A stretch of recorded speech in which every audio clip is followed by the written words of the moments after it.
Hello, everyone. Today we have Greta van Riel hailing from Australia. She is a serial entrepreneur that has built companies such as SkinnyMe Tea, The Fifth Watches, Drop Bottle, Hey Influencer, and probably 10,000 more other things that I don't know of, but we'll talk about that in a second. And here's the cool thing too. A lot of you that ask me about influencer marketing all the time, well, guess what? She is influencer marketing queen. She has an audience of over 16 million people spread across her social channels. I'll let her elaborate on that in a little bit. Greta, how's it going?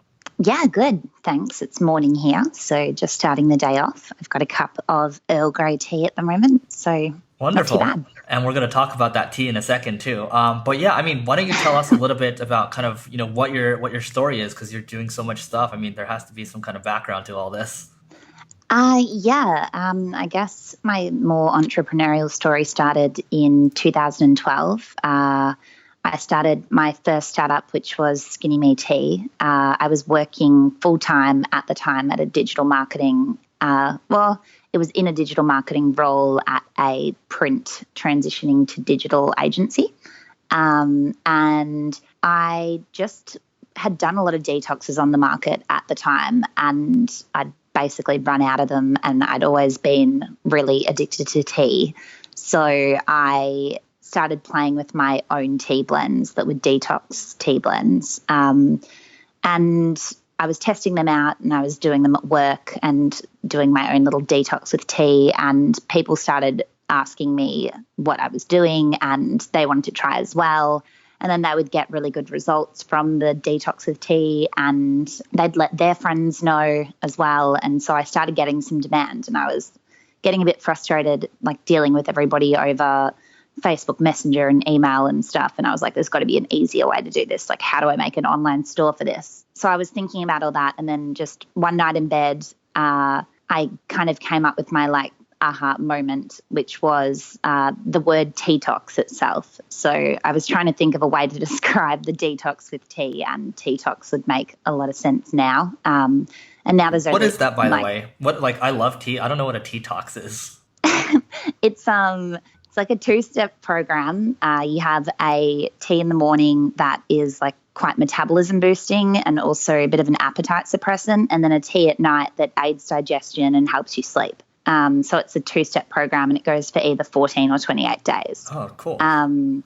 So yeah, I guess it was coming up with that term detox that really sparked it for me. Like, I've always been quite communication driven. So I just had to pursue it after that. And so I got up the next morning, and it was a weekend, and I made my Shopify store in that day, and we launched for sales on, I think it was a Monday, and we sold 4 packs of tea to people that I didn't know at all, which was really exciting. So yeah, it all began though with Instagram for us. Got it. Okay. And we'll jump to that in a second. I mean, with Skinny Yeah. Me Tea, I mean, it seems like you got success pretty quickly. I mean, in the first year, how much did you do in terms of revenues, and where you sitting at today? Well, we grew really, really quickly from 0 to 600,000 a month. So in under 6 months. So that grew very fast. I'd never had a company before. I was a uni student. I was used to earning like all of nothing. And so, yeah, it did grow very, very quickly. I think our first 2 to 3 years were our highest for growth, and now we've kind of plateaued a bit. But it's a lot easier to manage these days because obviously we've been running the company. It's 5 years old now, SkinnyMe Tea. So, I mean, as far as people say, a lot of people come to me and say, oh, so it's just an autopilot now. And you're like, absolutely not. But Yeah. there are a lot of things that we do that are similar again and again. So it does, get a little easier 5 years in, as opposed to that first year that was just insane. I had never founded a company before, obviously, and I didn't know much about business at all. In fact, I made some absolutely monumental mistakes. The first of which being I operated as a sole trader for the whole first year. I didn't even know how to set up like a company structure, which meant that I was taxed at a individual rate rather than a company rate. What's the which difference is over there? 50% for an individual. So that was a big one. And a lot of other things have kind of been huge mistakes that I've learned from, especially with SkinnyMe Tea. Got it. Okay. So, first year, I mean, you hit that 7.2 million a year, run rate. And it sounds like, a lot of success was built off of Instagram. So what did you do in the very beginning with Instagram, and where are you at today? I mean, massive, massive audience, right? Yeah, Instagram to begin with, it was an emerging platform probably back in 2012. Not many brands were on there at all. To put your brand on Instagram, all you did was like change your username to a brand name. So we just had an Instagram called SkinnyMe Tea. Had like a bit of success growing my own personal Instagram already, because I kind of liked the shift away from like the friend-centric economy of a Facebook, for example, to the interest-centric economy of Instagram. So I started kind of building an audience around interests rather than just around like personal relationships. And I liked the idea that you could follow people that you didn't know already, a bit more like a Twitter or something. So back in 2012, a lot of people do that whole follow, unfollow thing for automation, like through automation now. Well, not so much lately, seeing as a lot of the automation platforms have been shut down by Instagram. But it was a matter of just doing things that didn't scale. Like it was just interacting with the audience nonstop. There was a bit of, I would think like, who is my demographic? And all my friends were really interested in the Tea Talks. So I'd follow all of them, and then I'd follow all of their friends, and then I'd follow someone from a different city, and then follow them and all of their friends, until I seriously felt like I'd followed every single girl around my age in Melbourne and Sydney. That seems like a lot of work, right? How do you like stay on top of it? Well, I don't know. I just did it each night, like after work when I was watching TV or something. It was just a very manual task at the time, doing that stuff. But then it became increasingly, to do with customer service and stuff. And I did our own customer service for SkinnyMe Tea for the first 6 months as we grew from like that 0 to 600K a month. So I learned so much about our audience in that time. So that was really, really helpful. Got it. Okay. So, I'll start with the big number first. So you have 16 million people spread across different social channels. I mean, what are you able to do with that audience right now? If you can provide examples, that'd be great. And then I'll have a follow-up to that. Yeah, for sure.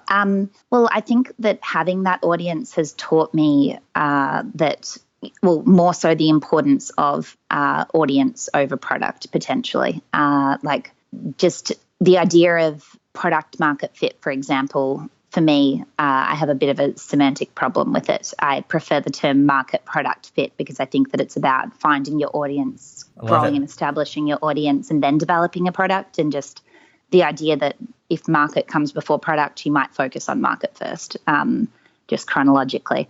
So, yeah, with Instagram, that audience has helped establish multiple different brands.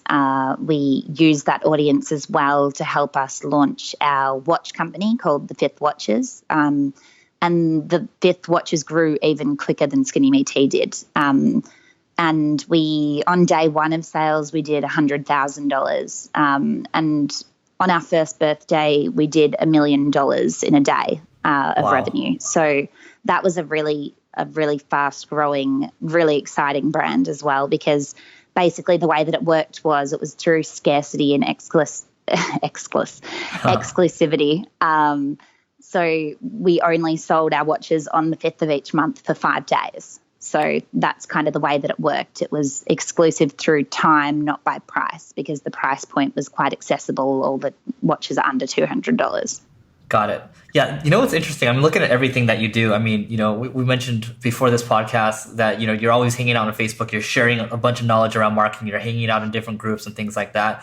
And then it's like, you hear the info marketers out there, when the people launching courses, well, there's the scarcity thing, right? They're taking it away, they're opening it, taking it away and things like that. So you're kind of doing that with Instagram, which I think is genius. But a lot of this other stuff too, it's like, you had success with SkinnyMe Tea first, and you have a template for successful e-commerce, and you're basically duplicating that across the board right now. Is that what I'm hearing? Yeah, it's a repeatable framework for sure. Love it. And then I think you also did a course with Nathan Chan, who we've also had on this podcast. I mean, is that basically your framework right there? Yeah, it is. It's teaching like our my e-commerce framework broken down into kind of 6 steps, and Yeah, it's a really good one. We've only had it out for a couple of months at this stage, so we haven't done all that much marketing around it other than to the founder database, but we'll definitely be letting people know more and more about that course as time goes on. Awesome. Love it. And then, okay, so, my follow-up question is, most people are like, oh, 16 million people, that's very daunting, right? So probably most people here are like, if I can have 100,000 people,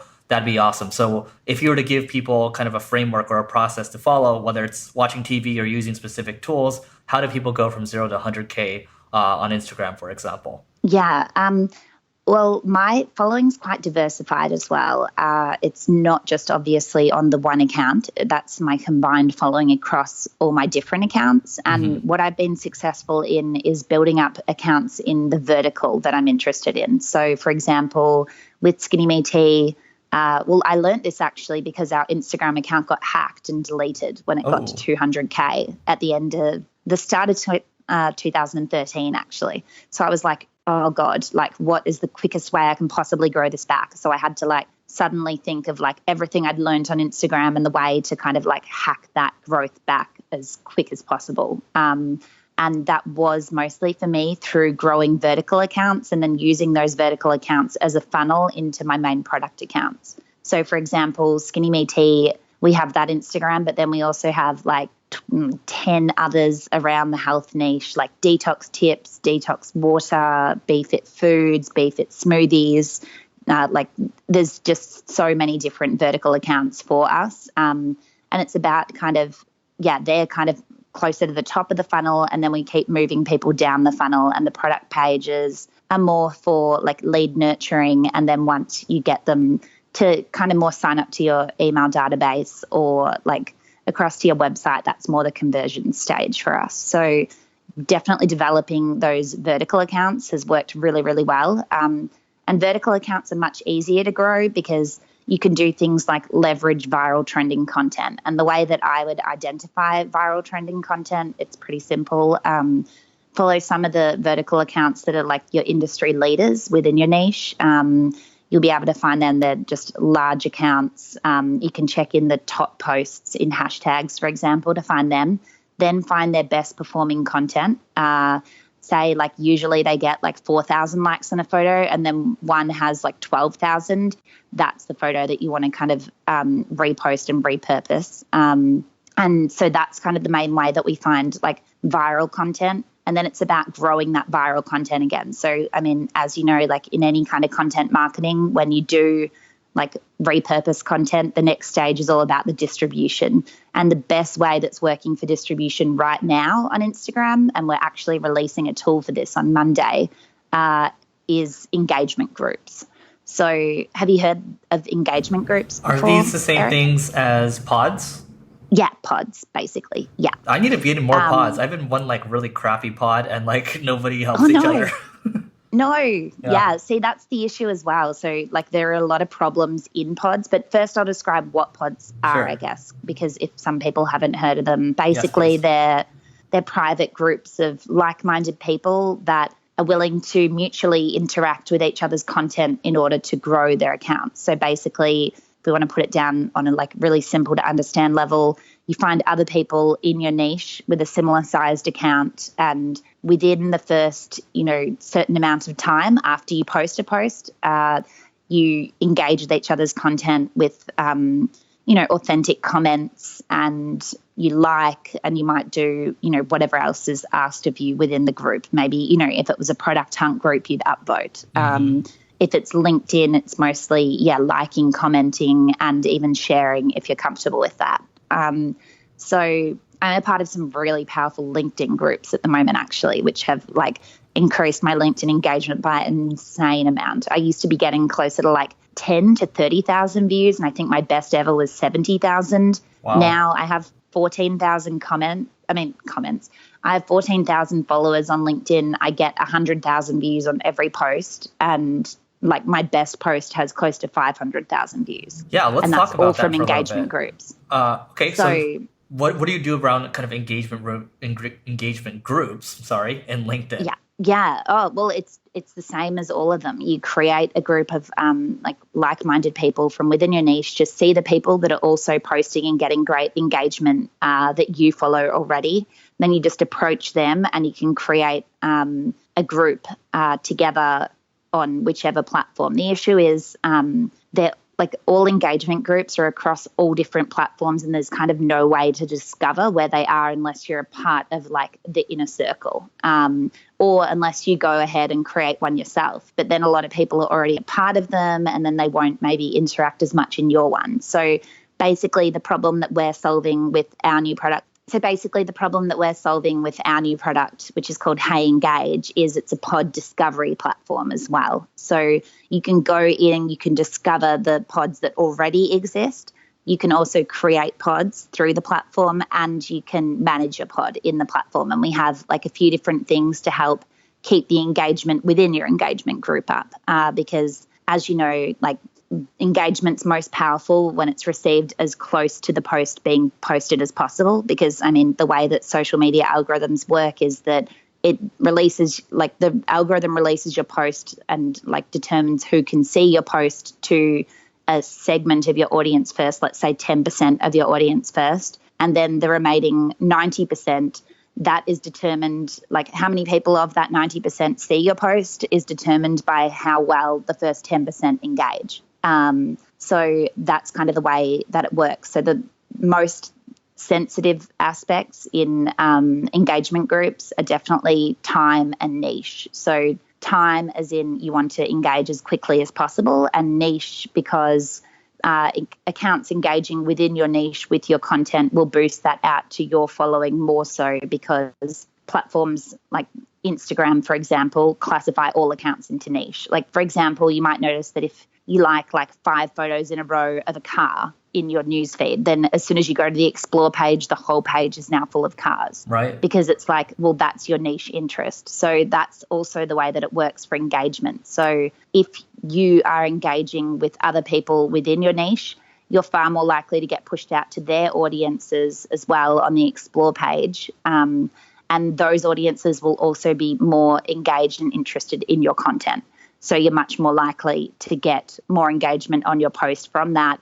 You know, somebody that's interested in cars would rather look at a car post than a picture of a smoothie. So it just makes sense. So our entire platform, Hey Engage, is built around, it's very niche sensitive. It's size sensitive in terms of matching accounts up of a similar size. And it's time sensitive. We have things like engagement timers that you can set, and only the people that engage within that time frame are counted within that engagement group round. Love it. Yeah, so I'm looking at, so there's Hey Engage, and then is that the same thing as Hey Influencers? Did you rename it, or are they different? No, that's different. Hey Engage is the engagement group platform, which works for any platform. And Hey Influencers is my influencer marketing company. So one of the main successes that we've had in building our brands alongside my own social media audience has been obviously leveraging relationships and other people's audiences through influencer marketing. For the fifth, for example, apart from launching with my Instagrams, we also launched with 30 different influencers that we'd sent out sample watches to do anything from, content creation for us through to, converting through to email signups, because our signups obviously for a launch were a big indicator of kind of the sales that we thought we might be able to achieve. Well, I've been doing influencer marketing for 5 years on Instagram. With SkinnyMe Tea, I first realized influencer marketing was really, really powerful when a girl with 1,000 followers posted on us, and we had our biggest day of sales ever back in 2012. Wow. So it was and 1,000 followers that was an influencer then. How much was that? So 1,000 people, how much sales did you get from that day in terms of volume? Oh, that was very early on within the first couple of weeks. But I think that was the first day that we did over $1,000 in a day. Crazy. So we were okay, so this girl has posted on us. So every time I was going through and engaging with our audience, every time I saw like a girl that was quite health conscious that was engaging with us with over 1,000 followers. I just screenshot her account, reach out to her and send her some tea for free. And that was kind of just the way that we started doing influencer marketing back then. Like, because nobody else was doing it on Instagram, you could get away with just product gifting. Now, of course, you know, influencers, like larger macro influencers, often expect a payment for post. But yeah, back in the day, you could literally just send it out and you had like a 90% positive response rate as well. So that was awesome. Influencers, that's basically a place where you can go and connect with influencers because they're hard to find, right? Yeah, of course. We take you through kind of the entire process, like from campaign creation, which are templated kind of campaign creation. It's a templated campaign creation tool. So you pick from one of 3 different goals, like whether your goal is content creation, sales, or increasing your social following. And then we take you through the entire step of, we take you through step by step creating a campaign for an influencer marketing campaign as well. So then it takes you to the find stage where you can connect with influencers, and it works kind of from 2 different ways. Obviously, you can either reach out to them or they can reach out to your campaign. But on Hey, you need to have matched to then go and work together. So both the influencer and the brand need to hey each other before it takes you through to the negotiation stage. Oh, cool. So it's like which a dating is kind of app. handy. Yeah, in a way. Cool. Just because, well, it does make a lot of sense that it would be like a dating app rather Right. than like a marketplace, because, I mean, marketplaces work really, really well for things like houses with Airbnb or cars with Uber, but people can't really necessarily be a part of a marketplace. Like, the thing that brands need to stop trying to do is imagining that influencers are just like a number on a page or a figure line in a budget sheet. Like, they're still people at the end of the day, and relationship building is the key to influencer marketing. It's like, it's not trying to scale some sort of like ROI. Right. Like, the confusion between influencer marketing and performance marketing is becoming really detrimental to the influencer marketing space. Like, yes, there are ways to track influencer ROI, and we're building them into the platform at the moment. For sales, for example, it's through, maybe using individualized discount codes or cookie tracking. But for following, we are building a tool at the moment that can track, like, say an influencer posts on your brand, it knows how many new followers you've gained off their followers. So it's able to kind of show that, and it really helps with diminishing returns as well. So you can see something like, okay, the first time this influencer posted on my brand, we gained 50 followers. The second time we gained 20. Now we gained 3. Okay, maybe it's time, that we start like cultivating a relationship with somebody else. Got it. Okay. I'm thinking right now, I'm looking at, the stuff that you're working on, and there has to be some kind of master plan here. I can see how some of this is connecting, but I don't want to, I'm not going to make any assumptions. I mean, what is the master plan for Greta? Yeah. Well, I've definitely been more so in the e-com space until more lately after we started Hey. So Hey Influencers and Hey Engage will go together, obviously, really nicely. Like, we've always kind of, like, with Hey, I've always focused on kind of the more multi-directional nature of influencer marketing, not just that kind of commercial relationship that's from like a brand working with an influencer, but also having understood the market from both sides, as a brand interacting with influencers, as an influencer interacting with brands. I know that 80% of your time as an influencer is spent in growing your own account, and maybe only 20% is spent interacting with brands. So we want to build growth tools that help influencers to maintain the growth of their accounts as well. But definitely moving more into the educational and software as a service type space, because like every entrepreneur knows that, like, if they could just clone their brain and like have 2 versions or 3 versions of themselves, like their day would just be a lot easier and their life would be a lot easier. Basically, that's the way that I see software, like as a way that you are kind of able to like clone your brain or the information that is in your brain and like activate that at scale for like a lot more people than you would physically be able to reach if you were just, having one-on-one conversations. Love it. Okay. So, I mean, we've talked about, Instagram, we've talked about LinkedIn, but we also talked about how you're really prolific on Facebook. So what else are you excited about in terms of, business and marketing right now? You're everywhere. Facebook, definitely. Like, it's just a huge opportunity again. Like, I've spoken to so many people that have been like, oh, I haven't used Facebook in years, but this year I've got right back into it. They've done something really smart cultivating these kind of micro communities through groups. And Facebook groups are just such a huge opportunity right now for everyone.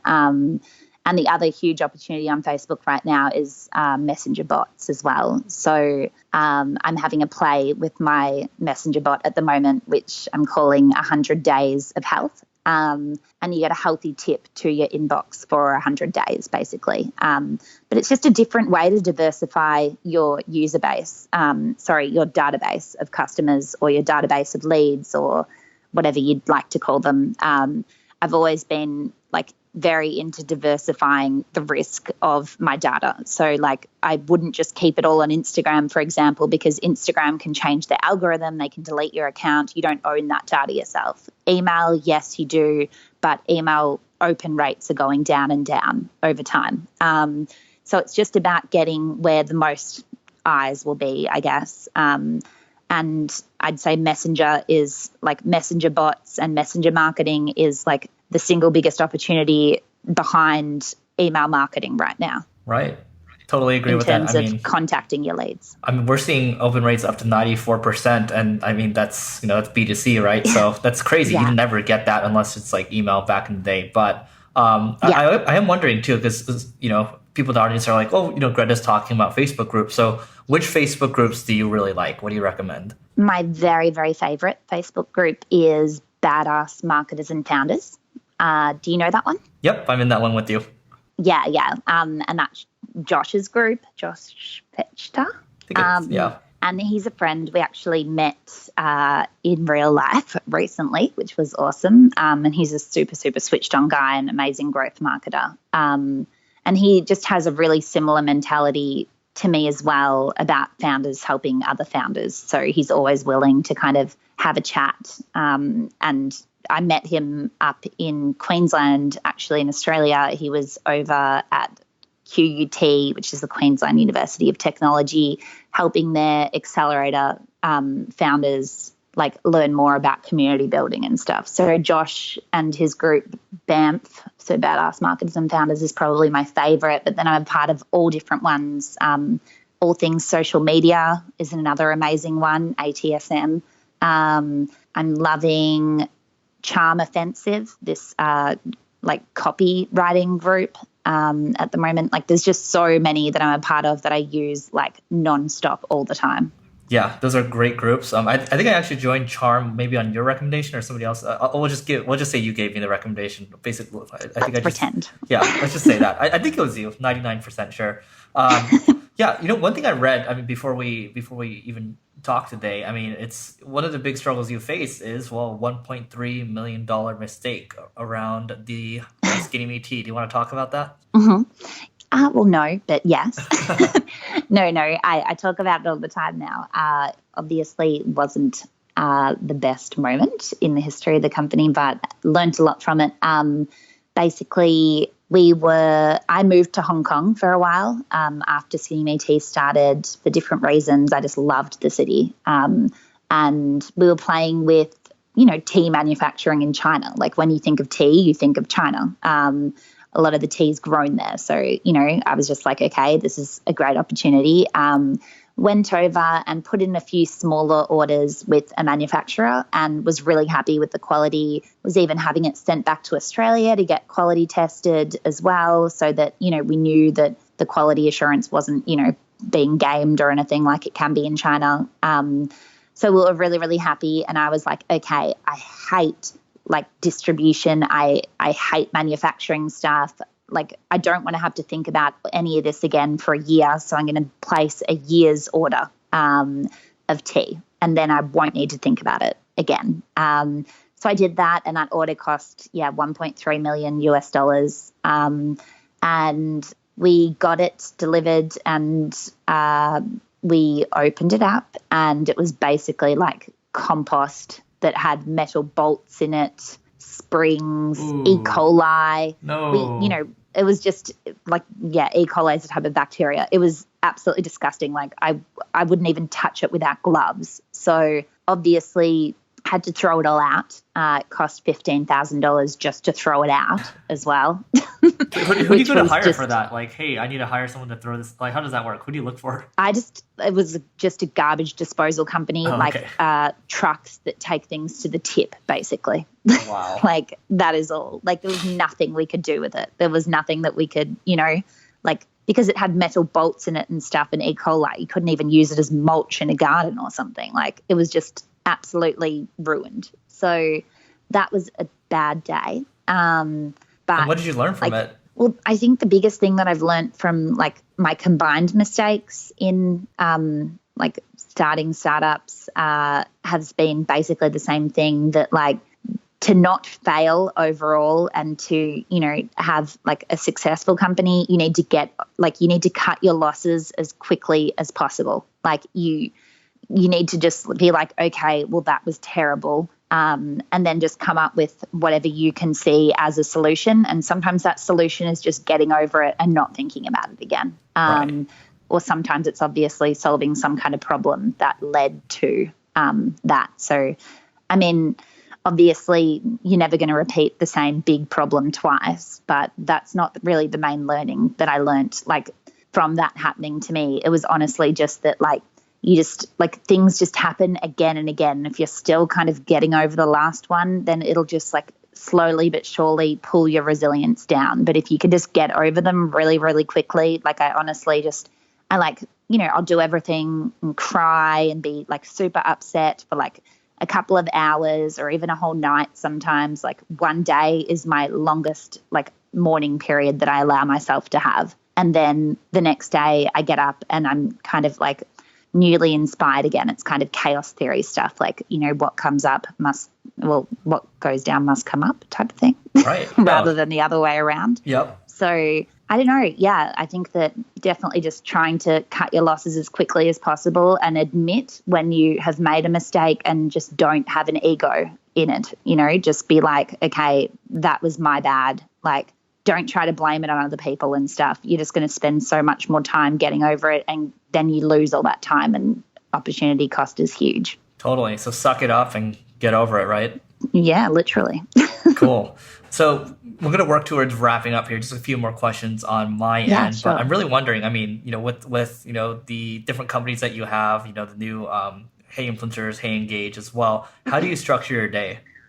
Yeah, it is dependent. I can't do the same thing every day. Like, I can't be like, okay, this is my morning routine, this is my evening routine, this is what I do during the day. Like, that's just not the way that my brain works. It hates routine. And as soon as I get into too much of a routine, then I kind of get complacent, and then I can't be motivated enough to keep doing what it takes to do all of this. But I have incredible teams, of course, that are like so helpful throughout everything. But in terms of the day, just for me, like if it's not in my calendar, it's not going to be done. I just use my calendar as my kind of accountability tool, and I'm just entirely accountable to my calendar. So I'm very careful about what gets added in there and what doesn't. So I just use my calendar as much as possible and work from there. So, I mean, I know kind of what my basic outline of my day will look like from my calendar. And then as priorities move and get shifted, so does the calendar. Great. Makes sense. I'm the same way too. So what's one new tool that you've added in the last year that's added a lot of value? So you can't name your own tools. And No. An example might be like Evernote. What would one tool be? God, I use so many different tools all the time. Or your favorite one. My favorite would probably be, and it's apparently about to get scrapped by Microsoft, but I love Wunderlist. I have lists for everything. Usually I have like 1 million tabs open in my browser, and to be able to close all of those tabs, I add them into their corresponding lists in Wunderlist. So I would definitely say that is a tool that I cannot survive without. But but apparently, it's getting scrapped by Microsoft. So RIP Wunderlist. Well, come on over to Evernote. Great. Yeah, I use Evernote as well, of course. I use Evernote more for. I use Evernote for like different things, like product planning. Like I would start a product Evernote and then have different notes on all different parts of the product. I just use the tools differently. Wunderlist I just use for lists. Got it. Okay, makes sense. Final question from my end: what's one must-read book you'd recommend to everyone? Well, as a marketer, I would say the book that changed my perspective of marketing the most was probably Influence, The Psychology of Persuasion. Have you read that? Yeah, by Robert Cialdini? Yeah. Just honestly, like that's like my marketing framework now. I literally go through and tick off certain parts from that book. I'm like, okay, is there, I'm running a viral marketing campaign for referrals. Is there, reciprocity in here? Is there, scarcity? Is there, social proof and liking? Like I honestly go through and check my marketing communications to make sure that like those techniques are in there because they do work so well. Love it. Great. Well, Greta, this has been incredible. I think we can talk forever, but I mean, all good things have to come to an end. So what's the best way for people to find you online? Probably LinkedIn would be one good way. I'm definitely doing a lot more in my LinkedIn at the moment. So yeah, just Gretta van Riel on LinkedIn and just follow me there. Great. Well, Greta, thanks so much for doing this. No, thank you, Eric. Thanks for having me. Thanks for listening to this episode of Growth Everywhere. If you loved what you heard, be sure to head back to growtheverywhere.com for today's show notes and a ton of additional resources. But before you go, hit the subscribe button to avoid missing out on next week's value-packed interview. Enjoy the rest of your week, and remember to take action and continue growing.